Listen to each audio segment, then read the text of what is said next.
Okay, we're inside a refrigerated trailer. These trailers are built in Johannesburg and they bring them to me with just the shell. If you look here, there's like a 3-door, it looks like an underbar fridge. And here's the main fridge door.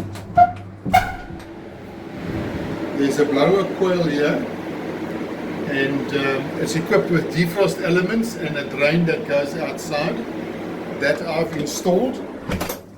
Now these 3 little fridges here, they actually got a hollow chamber. If you look inside there, it actually goes through into your cold room.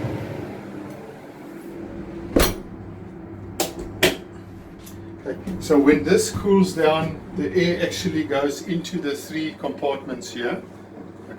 Okay, this is the condensing unit. This is actually an air condensing unit that runs on 410 gas, but this system we do on 507.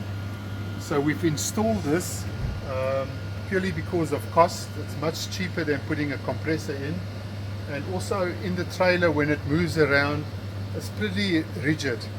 Now what I've done here is I've mounted a little receiver tank here.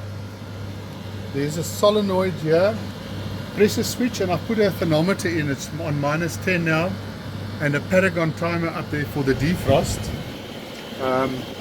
When we did this timer will switch an element on inside to defrost it.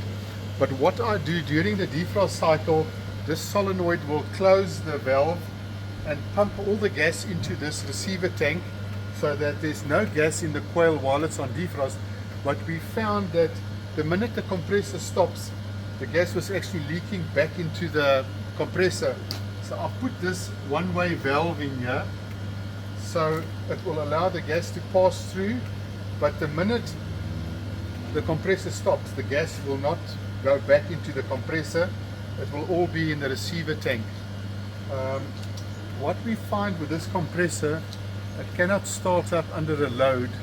So this pressure switch I've set to quite a high pressure. What I normally do is when the solenoid closes and the gas pumps into this tank, when your system gets to somewhere between 5 and 0 psi, I let the compressor switch off, and then once the solenoid open at about 20 psi, we let it start up again. But this compressor at 20 psi, it leaves about 10 seconds before the compressor starts up, and it can't start up with the pressure. So I've set it on 60 psi now, and I'll run it down to -20 and try it.